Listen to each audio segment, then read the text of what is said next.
Good day. Welcome to Teacher Ariel TV. Today, you are going to learn multiply 3-digit by 2-digit numbers without regrouping. Multiplication is the process of combining equal groups to find the total number of items. Now, let's get started.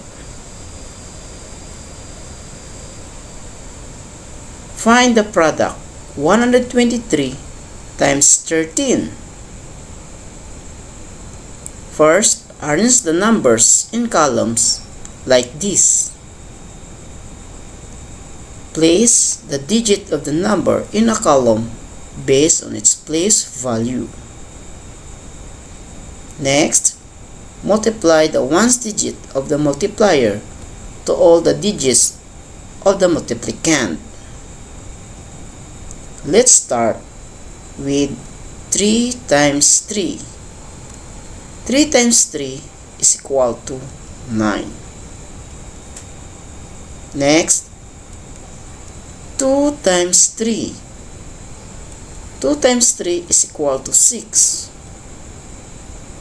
Now, we multiply 1 times 3. 1 times 3 is equal to 3. Then, multiply the tens digit of the multiplier to all the digits of the multiplicand.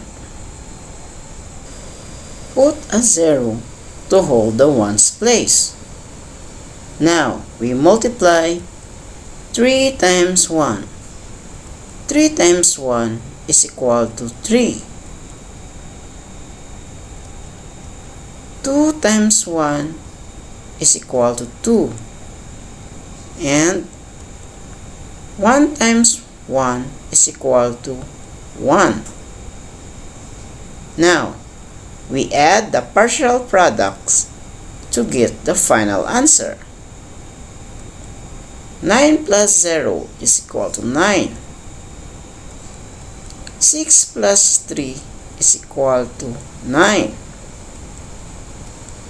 3 plus 2 is equal to 5. And bring down the thousands digit 1. So, the final answer is 1599. Another example. Find the product 210 times 31. First, arrange the numbers in columns like this. Place the digit of the number in a column based on its place value. Next, we multiply the ones digit of the multiplier to all the digits of the multiplicand. Let's start with 0 times 1. 0 times 1 is equal to 0. 1 times 1 is equal to 1.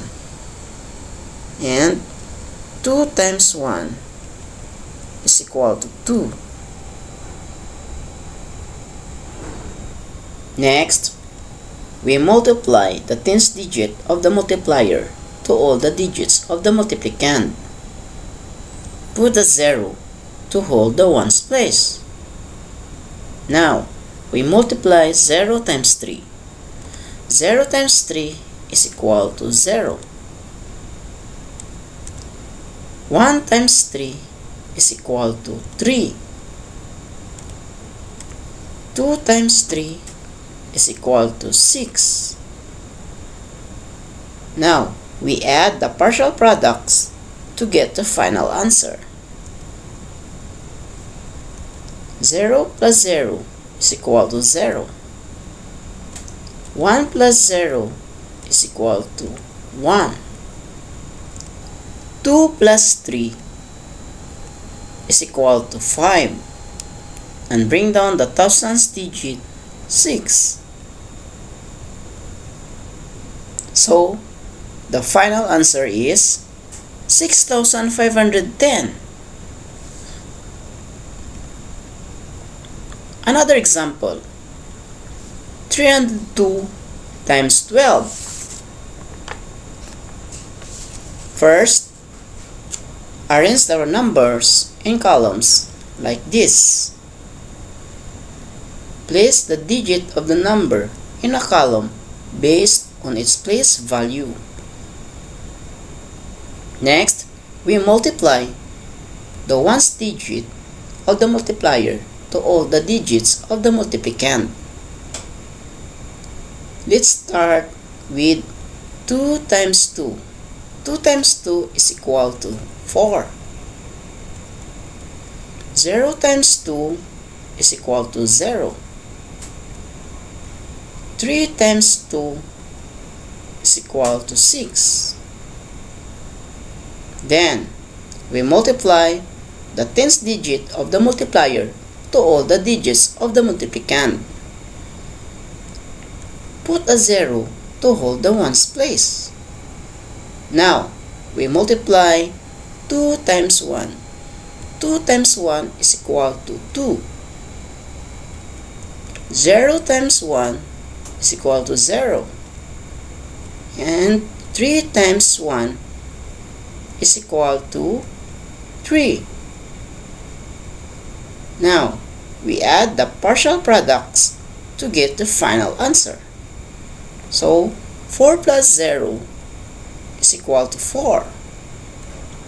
0 plus 2 is equal to 2. 6 plus 0 is equal to 6. And bring down the thousands digit 3. So, the final answer is 3,624. Quiz time! Let's answer this. You only have 20 seconds to answer. Find the product. Start now.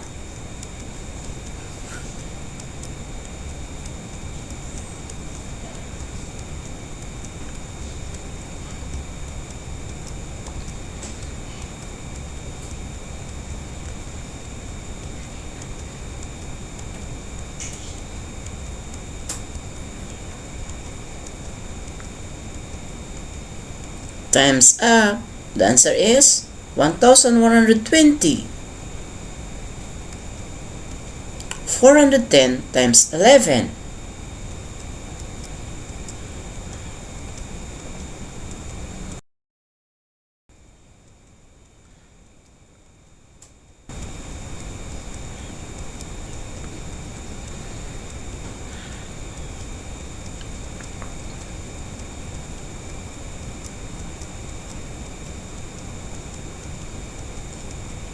Time's up. 410 times 11 is equal to 4,510. 321 times 12.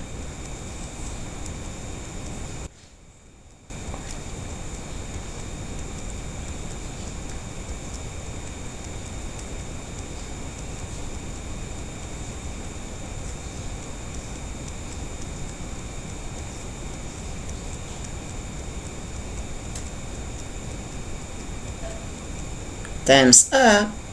The answer is 3,852. 103 times 13.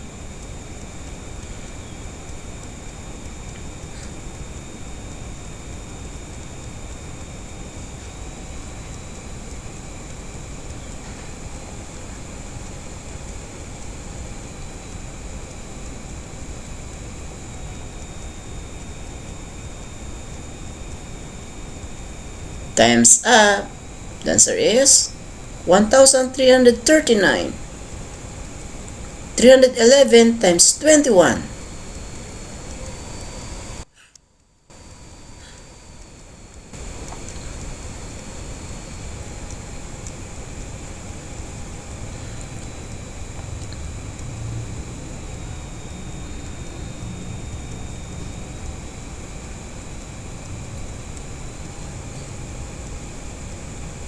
Time's up. The answer is 6,531. 141 times 12.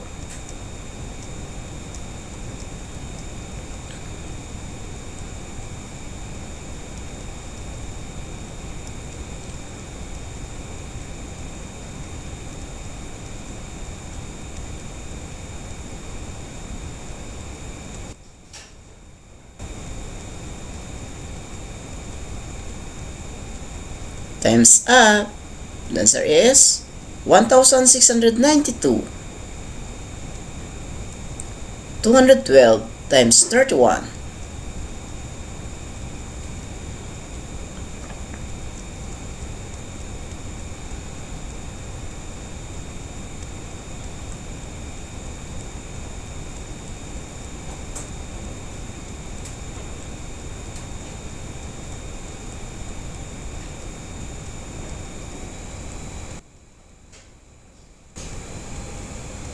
Times up.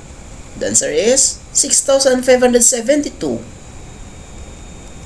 412 times 12.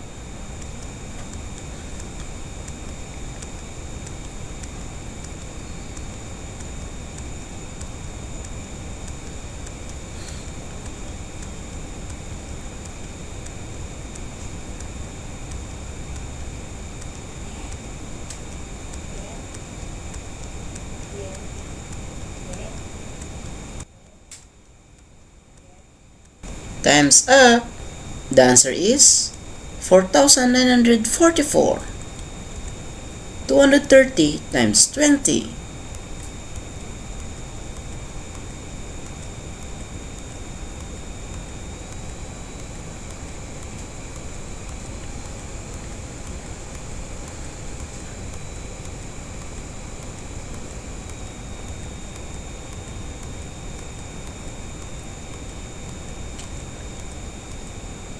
Times up. The answer is 4,600. 122 times 41.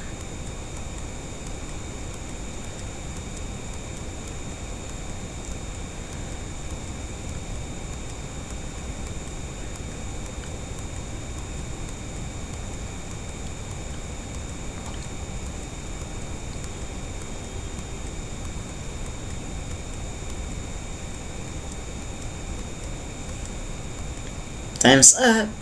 The answer is 5,002. That's all for now. I hope you enjoy learning about multiply 3-digit by 2-digit numbers without regrouping. Thanks for watching.